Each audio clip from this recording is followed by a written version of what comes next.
Olá, meu nome é Wellington Casas, faço parte da equipe junto com a Fernanda e o tema do nosso artigo é a rugosidade superficial com ferramentas reafiadas no fresamento de topo do ASP20. Para começar então a entrar no tema do artigo, atualmente na indústria a gente percebe que é essencial ter uma produção com uma alta qualidade, uma alta produtividade e um baixo custo. Pensando nisso, então sabendo que uma fração desses custos de usinagem envolve o preço da ferramenta e a proporção de quantas peças a gente pode produzir com ela, o objetivo do artigo, então, é investigar o desempenho de ferramentas novas e reafiadas ao executar, então, o fresamento de topo dos ASP20. Visto, então, que o uso dessas ferramentas reafiadas ela pode gerar uma redução do custo de usinagem e também prolongar a vida útil da ferramenta utilizada no processo. Sobre a rugosidade, então, a rugosidade ela é definida como algumas saliências e reentrâncias encontradas em uma superfície de qualquer material, ou seja, são os desvios encontrados em uma superfície real quando a gente compara a uma superfície ideal, sem rugosidade, ou seja, totalmente lisa. Essas imperfeições, então, na superfície, elas são concentradoras de tensões e vão favorecer o surgimento e a propagação de trincas. Dessa forma, baixos níveis de rugosidade vão ajudar a gente a limitar o risco de se iniciar uma trinca e a contribuir, então, para o aumento da vida útil de uma peça. Assim, tendo uma medida de rugosidade, a gente consegue estabelecer um parâmetro de controle do processo de usinagem. Sobre o fresamento, é importante lembrar então que o fresamento ele é um dos mais importantes processos de usinagem para fim de produtividade e de flexibilidade de produção. Aqui na imagem, à esquerda, a gente tem o fresamento concordante, tá? Que é o fresamento que leva a peça no mesmo sentido do movimento do dente da fresa. Ele vai exigir uma maior rigidez da máquina e uma máquina sem folgas. E com isso a gente vai obter então um melhor acabamento superficial, um menor desgaste da ferramenta e um melhor rigor dimensional. E aqui na figura da direita a gente tem o fresamento discordante, que nesse tipo de fresamento o movimento de avanço ele vai levar a peça contra o movimento de rotação do dente da fresa. Ele vai exigir então uma menor rigidez da máquina, a máquina pode ter algumas folgas, por exemplo, e a gente vai conseguir então um pior acabamento superficial, um maior desgaste da ferramenta e um pior rigor dimensional. Aqui então falando sobre os procedimentos experimentais utilizados no artigo, o tipo de fresamento de topo escolhido foi o fresamento discordante. O critério de final da vida útil da ferramenta utilizada então foi o recomendado pelo fabricante da ferramenta, que é 0,2 mm. Tá? Então, após alcançar o fim da vida útil da ferramenta, então elas foram reafiadas e foram revestidas. Foram feitos dois tipos de revestimentos diferentes, um com nitreto de alumínio cromo e um com nitreto de titânio e alumínio. Aqui na tabela 1 a gente consegue ver os tempos de usinagem dos testes. Tá? A gente tem aqui as duas velocidades de corte, os dois tipos de revestimentos feitos. Então o tempo, tá? E o número de passes que a ferramenta conseguiu fazer sobre a superfície da peça para cada tipo de revestimento e para cada tipo de velocidade. Então essas velocidades utilizadas de 80 e de 100 metros por minuto, essas velocidades de corte, então elas promoveram um desgaste uniforme na ferramenta, como é mostrado aqui nessa figura.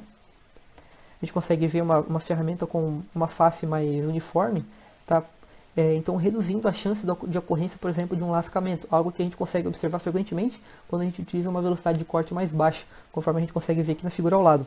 A gente percebe aqui que a gente tem algumas lascas na superfície da peça. Na tabela 2, então, a gente consegue ver o critério de fim da vida útil da ferramenta e a gente vê nessa tabela que para a velocidade de corte de 100 metros por minuto, o critério de fim da vida útil ele teve de ser alterado, porque conforme o valor chegava ao recomendado pelo fabricante, foi percebido então que havia a ocorrência de vibração do contato peça-ferramenta. Então foi estabelecido um valor padrão para cada tipo de revestimento, de 100 passes para o nitreto de titânio e alumínio e de 140 passes para o nitreto de alumínio cromo. O nitreto de alumínio cromo, por apresentar então uma mais resistência ao desgaste, o número de passes que foi estabelecido para esse teste foi maior. E cada passe, a gente vê aqui pela imagem ao lado, ele representa 360 mm, que é o tamanho da peça utilizada. A rugosidade superficial de ferramentas revestidas com alumínio e cromo, então ela pode ser medida até aproximadamente o passe de número 180, para o teste do tipo 1, que é a velocidade de 80 metros por minuto. Quando esse valor foi ultrapassado, então se percebeu então que gerou a tendência da aderência sobre a superfície do cavaco. Aqui nessa figura, então, a gente consegue ver a peça quando nova, a gente tem a face dela aqui bem brilhosa. Aqui a peça já está em aproximadamente 80% da sua vida útil, a gente percebe algum cavaco ali na sua superfície. Nessa imagem a gente tem a peça com uma vida útil de 90% a 95%, e aqui então a gente tem o final da vida útil da peça, com muitos cavacos aqui já na superfície.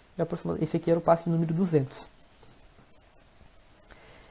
Então esse fenômeno ele ocorreu provavelmente então, devido então, às altas temperaturas geradas ao desgaste natural do revestimento da ferramenta.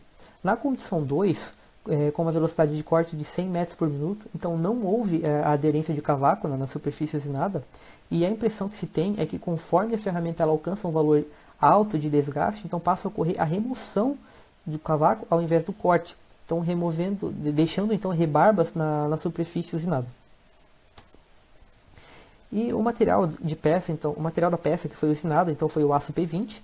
Esse é um dos aços mais utilizados então para molde de injeção de plástico, e o seu nome comercial é o VP20 e SOF. Esse tipo de aço então ele foi desenvolvido para ter uma alta usinabilidade sem a perda de polibilidade.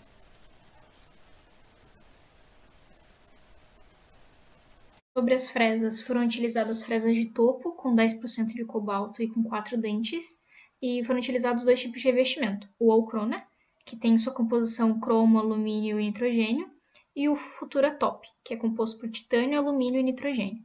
Nessa tabela aqui do lado, a gente pode ver algumas propriedades desses revestimentos, como microdureza, coeficiente de atrito, temperatura operacional máxima, cor e o nome comercial, né?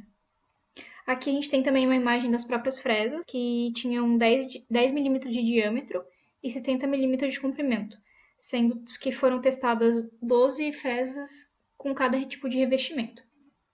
Sobre o processo de reafiação, a reafiação das fresas foi realizada no Centro de Reafiação da OSG, que é uma grande fornecedora de materiais usinados, sendo o mesmo processo realizado durante sua fabricação, ou seja, a reafiação e o processo de fabricação da peça foi o mesmo.